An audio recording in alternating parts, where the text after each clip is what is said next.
ఈరోజు మనము భారత జాతీయోద్యమంలో భాగంగా మితవాదుల దశ గురించి చెప్పుకోవడం జరుగుతుందన్నమాట.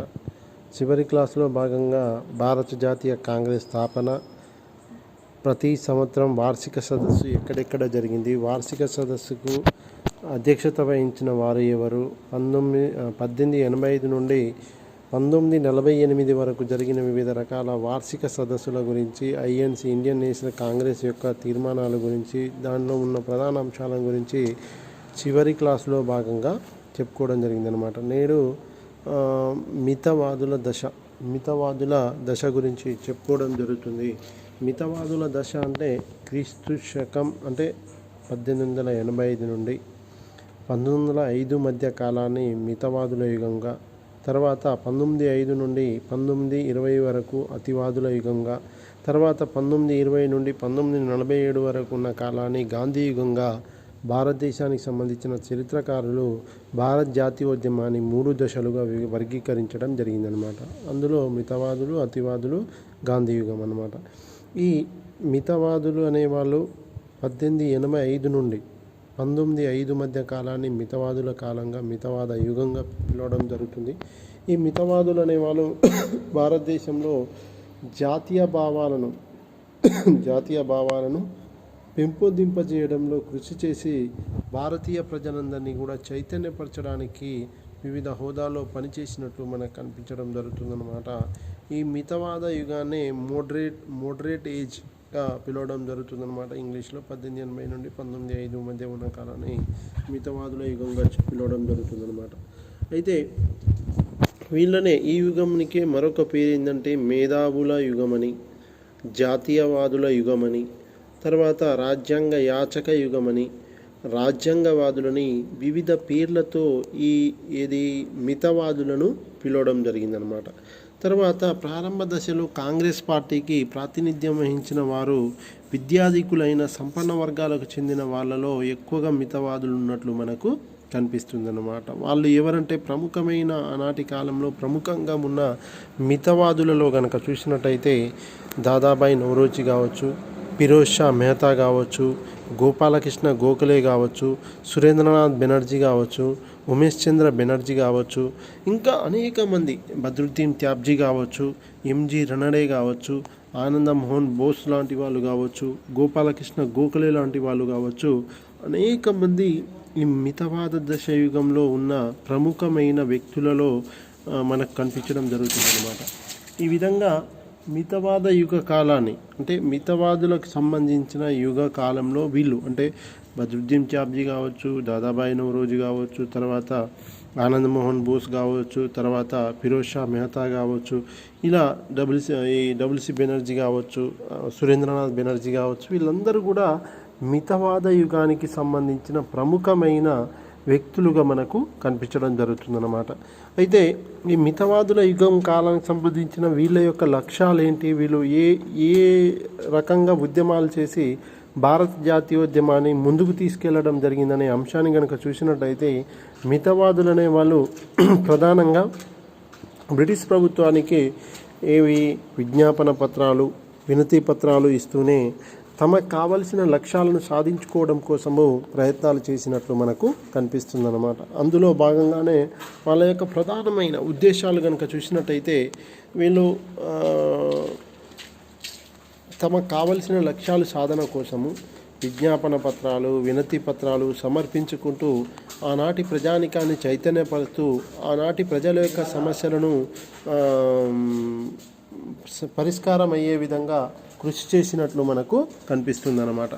ఆ విధంగా వీళ్ళ యొక్క ప్రధానంగా మితవాదుల యొక్క ఉద్దేశాలు ఏంటి అనే అంశాన్ని కనుక, వాళ్ళ యొక్క డిమాండ్స్ ఏంటి అనే అంశాన్ని కనుక చూసినట్టయితే 1905 సంవత్సరంలోని వైస్రాయ్ను కలిసి విజ్ఞాపన పత్రాలను, వినతి పత్రాలను సమర్పిస్తూ ప్రజల యొక్క కోరికలను ప్రభుత్వానికి తెలియజేసే విధంగా వీళ్ళు ప్రయత్నాలు చేసినట్లు మనకు కనిపిస్తుందన్నమాట. బ్రిటిష్ వారి సామ్రాజ్యవాద దోపిడీ విధానం, ఆర్థిక దోపిడీ విధానం ప్రజలకు అర్థమయ్యే విధంగా వివరించుటకు ఈ మితవాదులనే వాళ్ళు కృషి చేసినట్లు మనకు కనిపిస్తుందన్నమాట. అలాగే సివిల్ సర్వీసెస్ పరీక్ష రాసే వారి వయోపరిమితిని పెంచడంలో ఈ మితవాదులు కీలకమైన పాత్ర పోషించినట్లు మనకు కనిపిస్తుందన్నమాట. అలాగే జాతీయ కాంగ్రెస్ అన్ని రాష్ట్రాల్లో శాసనసభలు ఏర్పాటు చేయాలని, సామ్రాజ్య రాష్ట్ర సభలలో సభ్యులను ఎన్నుకోవడానికి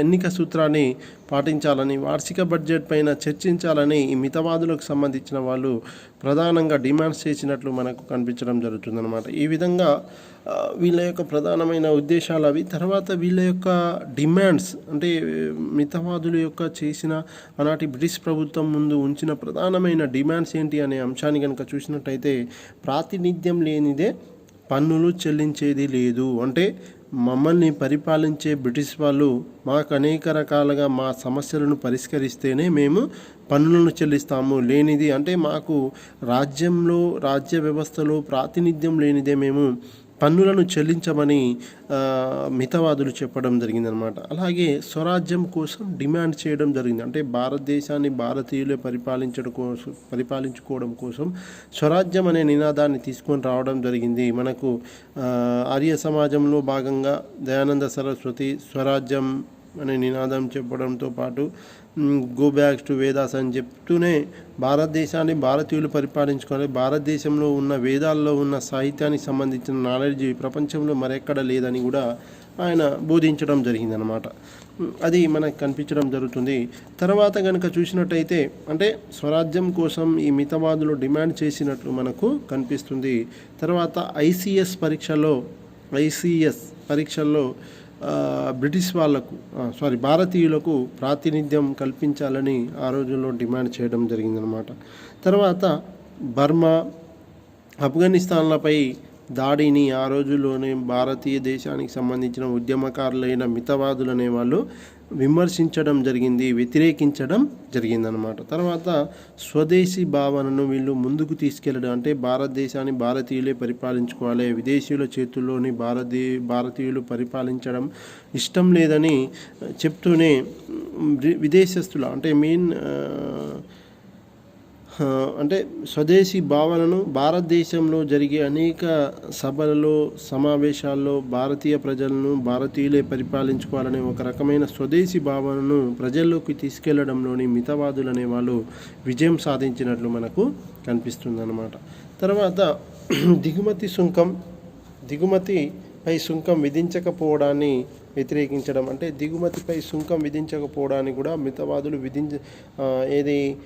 విమర్శించడం జరిగిందన్నమాట. ఎట్లా అంటే విదేశాల నుండి వచ్చే, అంటే ఎక్కువగా బ్రిటన్ నుండి వచ్చే వస్తువులపైన దిగుమతి సుంకం విధిస్తే ఆ వస్తువు ధర పెరిగి వాళ్ళకు అంటే విదేశాల వస్తువుల మీద ధర పెరగడం మూలంగా వాళ్ళు కూడా ధర ఎక్కువ చేయడానికి అవకాశం ఉంటుంది. కానీ అప్పుడు భారతదేశానికి సంబంధించిన వస్తువుల ధరతో కొంచెం పోటీ పడతాయని భావించి వీళ్ళు అలా చెప్పడం జరిగింది. అంటే భారతదేశంలో ఉత్పత్తి అయిన వస్తువు యొక్క ధర ఎక్కువగా ఉండడము, విదేశాల నుండి వచ్చే వస్తువు ధర తక్కువగా ఉండడం మూలంగా అందరూ కూడా విదేశీ వస్తువులను కొనుగోలు చేయడం, భారతీయ వస్తువులు పారిశ్రామికీకరణ మూలంగా మిషన్లతో తయారయ్యే వస్తువుల ధరలు తక్కువగా ఉండడం, ఇక్కడే భారతదేశంలో చేనేత కార్మికుడు చేసిన వస్తువుల యొక్క ధరలు మనిషి చేస్తాడు కాబట్టి ఎక్కువ కాస్ట్ ఉండడం మూలంగా అంటే మితవాదులు ఏం చెప్పడం అంటే విదేశాల నుండి వచ్చే వస్తువులపై దిగుమతి సుంకం విధిస్తే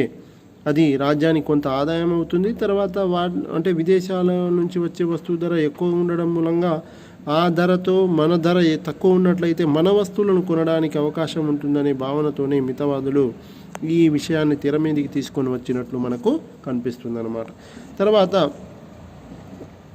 పత్తిపై ఎక్స్చేంజ్ పన్ను విధింపును వ్యతిరేకించడం జరిగిందనమాట. పత్తిపై ఎక్స్చేంజ్ పన్ను విధింపును వ్యతిరేకించడం జరుగుతుందన్నమాట. అంటే పత్తి ఒక ప్రాంతం నుండి ఇంకో ప్రాంతానికి ఎగుమతి చేసే క్రమంలో అనేక సందర్భాల్లోని పన్ను విధించే వాళ్ళు అనమాట. అంటే భారతదేశంలోనే జరిగే వర్తక వ్యాపారంలోనే కాబట్టి పత్తి మీద అనేక చోట్ల పన్ను విధించడాన్ని ఆనాటి మితవాదులు, అంటే జాతీయోద్యమంలో భాగంగా ప్రముఖమైన పాత్ర పోషిస్తున్న మితవాదులు అనే వాళ్ళు ఆనాటి ప్రభుత్వ విధానానికి వ్యతిరేకంగా బ్రిటిష్ ప్రభుత్వాన్ని విమర్శించినట్లు మనకు కనిపించడం జరుగుతుందన్నమాట. అలాగే సంపద తరలింపును వ్యతిరేకించడం జరిగిందనమాట. సంపద తరలింపును వ్యతిరేకించినట్లు మనకు కనిపిస్తుందన్నమాట. సంపద తరలింపు అంటే బ్రిటిష్ వారు భారతదేశంలో ఉన్న సంపదను వివిధ రూపాల్లో తరలించడం జరిగింది. ఎగ్జాంపుల్, భారతదేశానికి వచ్చిన బ్రిటిష్ వాళ్ళు 1764లో బాక్సార్ యుద్ధంలో ఇది బెంగాల్ నవాబును ఓడించిన తర్వాత 1765 సంవత్సరం ప్రకారం అలహాబాద్ సంధి ప్రకారం భారతదేశంలో భూమి శిస్తు వసూలు చేసే అధికారాన్ని పొందడం జరుగుతుందన్నమాట. ఆ విధంగా భూమి శిస్తు వసూలు చేసే అధికారాన్ని పొందిన తర్వాత వీళ్ళు శాశ్వత శిస్తు నిర్ణయ పద్ధతి, తర్వాత మహల్వారీ పద్ధతి, రైత్వారీ పద్ధతి లాంటి పద్ధతులు ప్రవేశపెట్టి భారతదేశంలో ఉన్న ఆర్థిక వ్యవస్థను కొల్లగొట్టి భారతదేశానికి సంబంధించిన రైతు యొక్క నడుము విరగొట్టినట్టు మనకు కనిపిస్తుంది అనమాట. అంటే ఆర్థికంగా బాగా దోచుకోవడం జరిగిందనమాట. తర్వాత కనుక చూసినట్టయితే వెల్లస్లీ వచ్చి సైన్య సహకార పద్ధతి అని పెట్టి భారతదేశ ఆర్థిక వ్యవస్థను కొల్లగొడితే, ఇంకో ఆయన డల్హౌసీ అనే ఆయన రాజ్య సంక్రమణ సిద్ధాంతం లాంటి ప్రవేశపెట్టి ఎవరైతే వారసులు లేరో ఆ రాజ్యాన్ని బ్రిటిష్ సామ్రాజ్యంలోనే కలుపుకోవడానికి ప్రయత్నాలు చేసినట్టు మనకు కనిపిస్తుందన్నమాట. కాబట్టి అంటే ఒక్కొక్క రకమైన గవర్నర్ జనరల్ కాలంలో ఒక్కొక్క రకమైన దోపిడీ విధానాన్ని అనుసరిస్తూ భారతదేశంలో ఉన్న సంపదను వాళ్ళ మాతృదేశానికి తరలించడం జరిగిందనమాట. దీన్ని ఉద్దేశించే ఒక చరిత్రకారుడు ఏం రాస్తాడంటే,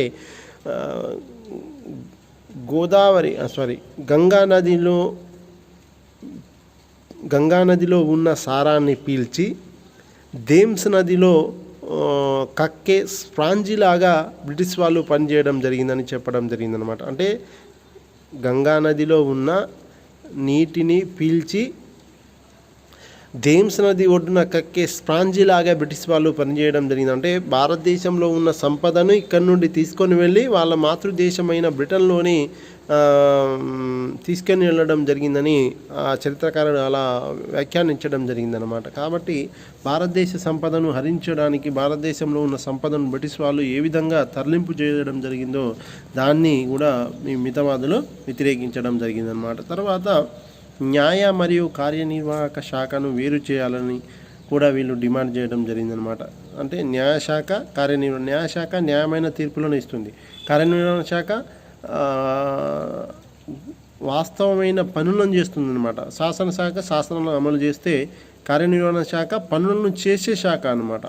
పనులను చేసే శాఖ ఏంటిదంటే కార్యనిర్వహణ శాఖ. దాని నుంచి న్యాయశాఖను వేరుపరచాలని కూడా మితవాదులు ఆ రోజుల్లోనే డిమాండ్ చేయడం జరిగిందనమాట. తర్వాత సైనిక చట్టాన్ని తొలగించాలని వీళ్ళు డిమాండ్ చేయడం జరిగిందనమాట. సైనిక చట్టాన్ని అంటే సైనిక చట్టానికి సంబంధించి వీళ్ళు భారతదేశానికి సంబంధించిన సైనికులు బ్రిటిష్ వాళ్ళు ఒక చట్టం చేస్తారనమాట. ఆ సముద్రయానం, భారతదేశానికి సంబంధించిన హిందువులు సముద్రయానం చేయడం అంటే ఒక సముద్రం నుండి దాటిపోవడం అనేది హిందూ సాంప్రదాయానికి వ్యతిరేకం. దాన్ని కూడా లెక్క చేయకుండా బ్రిటిష్ వాడు ఎక్కడ పంపితే భారతీయ సైనికులు లేదా సిపాయిలు అక్కడికి వెళ్ళాలని ఒక చట్టం తీసుకొని వచ్చి వాళ్ళని ఇబ్బందులకు గురి చేయడం జరిగిందనమాట. అలాంటి కొన్ని రకాల సైనికులకు ఇబ్బంది కలిగించే చట్టాలను కూడా తొలగించాలని ఆ రోజు మితవాదులు కృషి చేసినట్లు మనకు కనిపిస్తుందన్నమాట. తర్వాత మిలిటరీ ఖర్చులను తగ్గించమని కూడా బ్రిటిష్ ప్రభుత్వానికి డిమాండ్ చేయడం జరిగిందనమాట. అంటే భారతదేశంలో సైనికులు ఎక్కువ మొత్తంలో పోషించవలసిన అవసరం లేదు, ఎంత మొత్తం అవసరమో అంత మొత్తం సైనికులనే కలిగి ఉండాలని, ఎక్కువ మొత్తంలో సైనికులను కలిగి ఉన్నట్లయితే దుబారా ఖర్చు అవుతుందని ఆ రోజు మితవాదులు మిలిటరీ ఖర్చులను కూడా కొంతవరకు తగ్గించమని బ్రిటిష్ ప్రభుత్వానికి డిమాండ్ చేయడం జరిగిందనమాట. అలాగే భారత సైనిక దళంలో భారతీయులకు 2వ లెఫ్టినెంట్ కన్నా పై హోదాలో నియమించాలని ఆ రోజుల్లోనే మితవాదులు డిమాండ్ చేయడం. అంటే సైనిక ఉద్యోగాల్లో చిన్న చిన్న పోస్టులు మాత్రమే భారతీయులకు ఇచ్చేవాళ్ళు. ఉన్నతమైన హోదాతో కూడిన ఉద్యోగాల్లో బ్రిటిష్ వాళ్ళకి ఇవ్వకపోవడం మూలంగా వాళ్ళు ప్రశ్నించడం జరిగింది. అంటే భారతదేశానికి సంబంధించిన మేధావులు భారతీయులకు జరుగుతున్న అన్యాయాన్ని ప్రశ్నిస్తూ ఉన్నత స్థానాల్లో కూడా బ్రిటిష్ వారు భారతీయులను నియమించాలని ఆ రోజుల్లోనే చెప్పడం జరిగిందనమాట. ఈ విధంగా మితవాదులు చేసిన ప్రధానమైన డిమాండ్స్గా ఇవి మనకు కనిపించడం జరుగుతుంది. మితవాదులలో ప్రముఖమైన వ్యక్తులు కనుక చూసినట్టయితే దాదాబాయి నౌరోజీ, గోపాలకృష్ణ గోఖలే, ఫిరోజ్ షా మెహతా, ఆనంద్ మోహన్ బోస్, బద్రుద్దీన్ త్యాబ్జీ, తర్వాత సురేంద్రనాథ్ బెనర్జీ, డబ్ల్యూసి బెనర్జీ, వీళ్ళు ప్రముఖమైన మితవాదుల యుగానికి సంబంధించిన వాళ్ళు గొప్పవాళ్ళుగా మనకు కనిపిస్తారనమాట. తర్వాత వీళ్ళు సాధించిన విజయాలు అంటే వీళ్ళు ఇన్ని రకాల డిమాండ్ చేయడం, వాళ్ళకు విజ్ఞాపన వినతి పత్రాలను ఇచ్చుకుంటూ తమ సమస్యలను పరిష్కారం చేయమని కోరే క్రమంలోని అనేక చేస్తే వాటిలో కొన్ని బ్రిటిష్ ప్రభుత్వం చేయడం జరిగింది. అవేంటి అంటే తొలి దశలో కాంగ్రెస్ సాధించినవి 1892లోని జాతీయ కౌన్సిల్ చట్టాన్ని చేయించడము, బ్రిటిష్ ప్రభుత్వం చేత చేయించడంలోని ఐఎన్సి లేదా అంటే ఇండియన్ కాంగ్రెస్ లేదా మితవాదులు సాధించిన ఘన విజయంగా చెప్పుకోవచ్చు అన్నమాట. ఏంటిది 1892లో జాతీయ కౌన్సిల్ చట్టాన్ని చేయించడంలోని విజయం సాధించినట్టు మనకు కనిపిస్తుంది అన్నమాట. తర్వాత 1892 కౌన్సిల్ చట్టం వల్ల శాసనసభలోని ఎక్కువ మంది భారతీయులకు చోటు లభించడం జరిగిందన్నమాట. అంటే ఆ చట్టం ప్రకారం భారతీయులకు కూడా శాసనసభలో పాల్గొనే అవకాశం కలిగినట్లు మనకు కనిపిస్తుంది.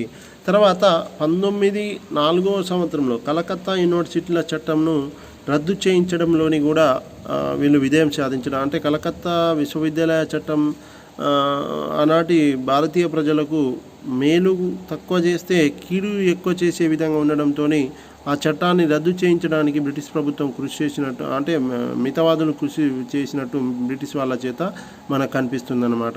తర్వాత 1904వ సంవత్సరంలో కలకత్తా కార్పొరేషన్ చట్టంను కూడా రద్దు అగుటకు మితవాదులు ప్రధానమైన కారకులుగా మనకు కనిపించడం అంటే ఏ చట్టాలు బ్రిటిష్ వాళ్ళకు వ్యతిరేకంగా ఇబ్బంది కలిగించే విధంగా ఉండడం జరిగిందో వాటిని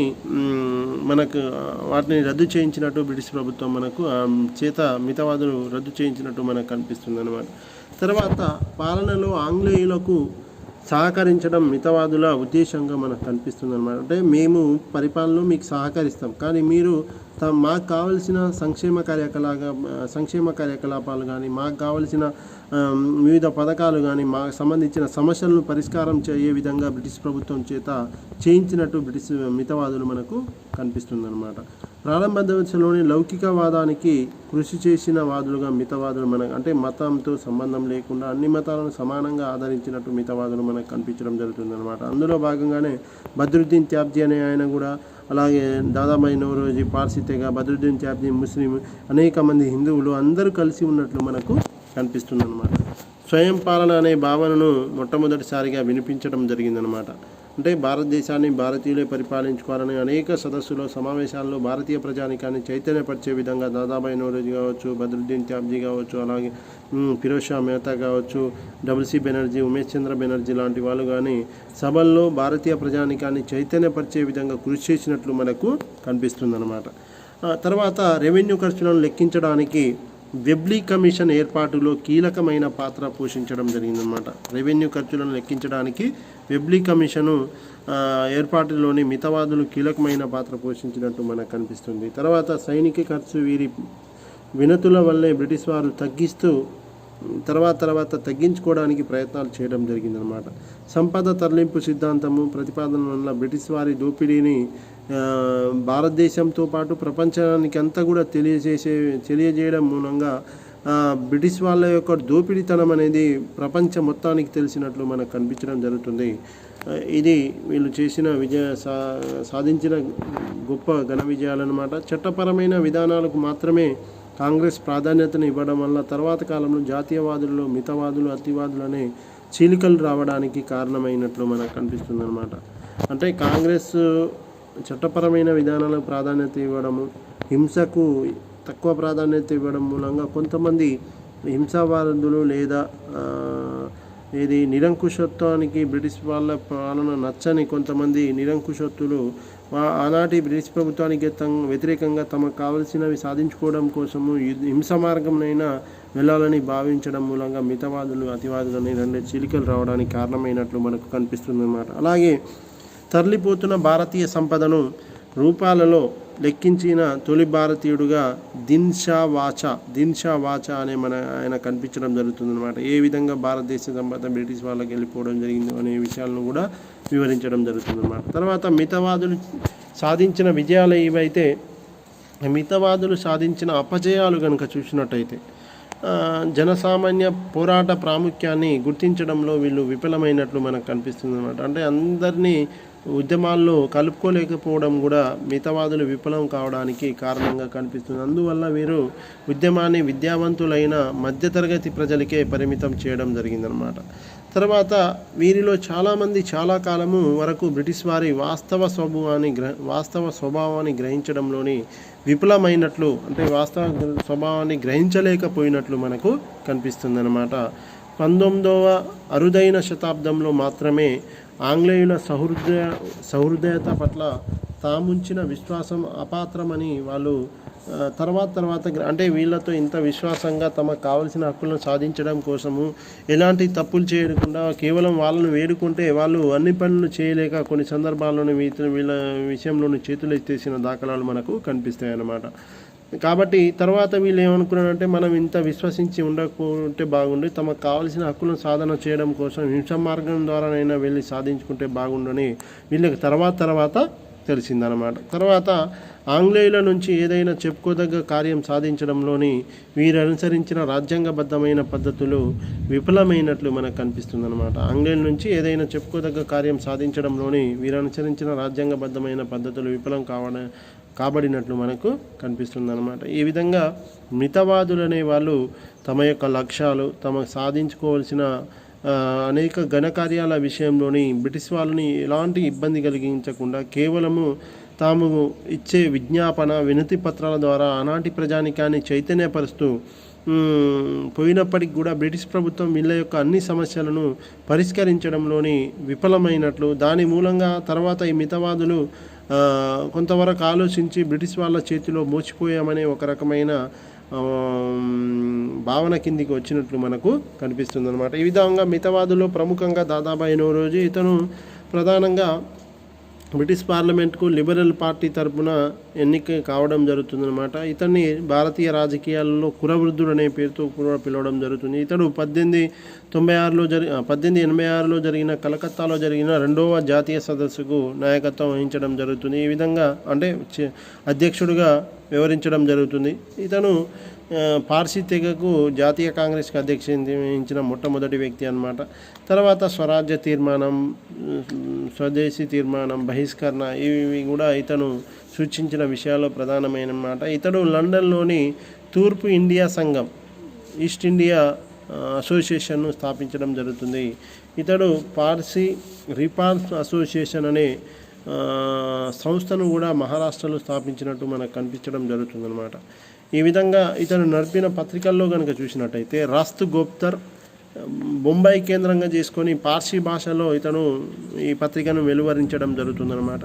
తర్వాత జాతీయ కాంగ్రెస్ తొలి సమావేశాల్లోని ఇండియన్ నేషనల్ యూనియన్ పేరును భారత జాతీయ కాంగ్రెస్గా మార్చాలని సూచించింది కూడా దాదాబాయి నౌరోజీ అనమాట. ఇండియన్ నేషనల్ యూనియన్ను భారత జాతీయ కాంగ్రెస్గా పేరు మార్చాలని సూచించింది కూడా దాదాబాయి నౌరోజీగా మనకు కనిపించడం జరుగుతుందన్నమాట. ఇతడు వాయిస్ ఆఫ్ ఇండియా అనే మరో పత్రికను కూడా లండన్ వేదికగా చేసుకొని, లండన్ కేంద్రంగా చేసుకొని వెలువరించడం జరుగుతుంది.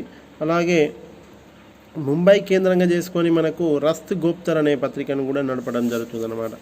ఈ విధంగా బ్రిటిష్ పాలన పైన ఇతను కొన్ని కామెంట్ చేయడం జరుగుతుంది. దీనికి అంతం లేదు, ఇంకా విస్తరిస్తుంది, మరియు దీంతో పాటు ప్రతిరోజు విదేశీ దాడి పెరుగుతుందని ఆయన ఒక వ్యాఖ్య చేస్తాడనమాట. భారత్లో జీవితానికి చరిత్ర, ఆస్తి ఉన్నాయనడం కల్పితం, నిజానికి అటువంటివి ఏమీ లేవు అని చెప్పడం జరుగుతుందన్నమాట. మానవునికి దైవత్వం ఉంటే అది నౌరోజీ అని గూకలే ఇతని గురించి చెప్పడం జరుగుతుందన్నమాట. ఈ విధంగా అనేక మంది ఇతని గురించి కామెంట్ చేయడం జరుగుతుంది. ఇతన్ని గ్రాండ్ ఓల్డ్ మ్యాన్ ఆఫ్ ఇండియాగా అనిబిసెంట్ అనే ఆమె వివరిస్తుందన్నమాట.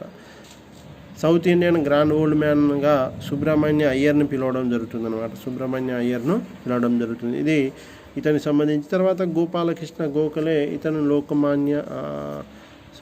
సామాన్య చిత్మన్ బ్రాహ్మణ కుటుంబంలో జన్మించడం జరుగుతుంది. ఇతను పూణేలోని ఫెర్గుసన్ కాలేజీకి ప్రిన్సిపాల్గా కూడా పనిచేస్తాడు. ఇతని సోక్రటీస్ ఆఫ్ మహారాష్ట్రకు సోక్రటీస్గా ఇతన్ని పిలవడం జరుగుతుందన్నమాట. ఇతడు దేశభక్తులలో రారాజు అని ఇతన్ని పిలవడం జరుగుతుంది. ఇతడు గాంధీజీకి గురువు, పూనా సార్వజనిక సభకు కార్యదర్శిగా కూడా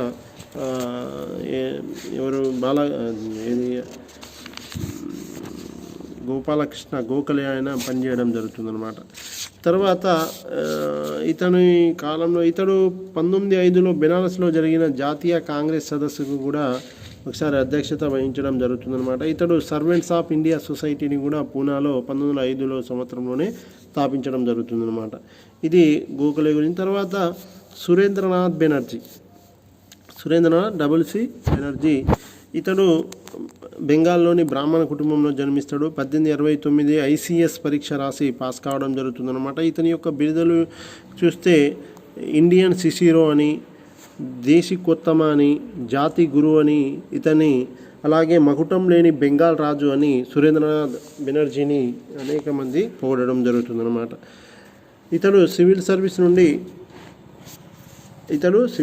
నుండి తొలగించబడిన మొదటి భారతీయుడిగా మనకు కనిపిస్తాడు. ఆనంద్ మోహన్ బోస్తో కలిసి 1876లోని ఇండియన్ అసోసియేషన్ స్థాపన చేయడంలోని సురేంద్రనాథ్ బెనర్జీ ఆయన ఎంతో కృషి చేసినట్టు మనకు కనిపిస్తుంది అనమాట.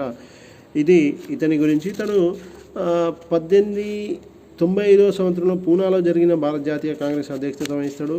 1902లో అహ్మదాబాద్లో జరిగిన జాతీయ సదస్సు కూడా ఇతను అధ్యక్షత వహించడం జరుగుతుందన్నమాట.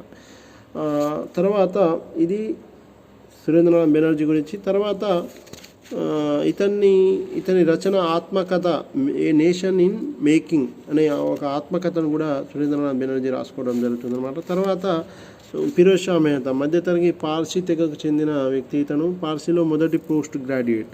తర్వాత మకుటం లేని బొంబాయి రాజుగా ఇతన్ని పిలవడం జరుగుతుంది. ఇతని సర్ అనే బిరుదు కూడా ఉండడం జరుగుతుందన్నమాట. తర్వాత బొంబాయి కార్పొరేషన్ నిర్మాణంలోని ముఖ్య పాత్ర పోషించడం జరుగుతుంది. ఎవరు? ఫిరోజ్ షా మెహతా అనే ఆయన. ఇతను 1885లో కేటీ తేలాంగ్, బద్రుద్దీన్ త్యాబ్జీతో కలిసి బాంబే ప్రెసిడెన్సీ అసోసియేషన్ కూడా స్థాపించడం జరుగుతుంది. 1890లో జాతీయ కాంగ్రెస్కు కూడా ఇతను అధ్యక్షత వహించడం జరుగుతుందన్నమాట. 1915 సంవత్సరంలో బాంబే విశ్వవిద్యాలయానికి ఇతను వైస్ ఛాన్సలర్గా కూడా పనిచేయడం జరుగుతుందన్నమాట. ఇవి ఫిరోజ్ షా మెహతా గురించి కొన్ని అంశాలు అన్నమాట. దీంతో మితవాదుల్లో వీళ్ళు ప్రముఖమైన వ్యక్తులుగా మనకు కనిపిస్తారన్నమాట. ఇది మితవాద యుగము. నెక్స్ట్ అతివాద యుగం నెక్స్ట్ పీరియడ్లో చూద్దాం.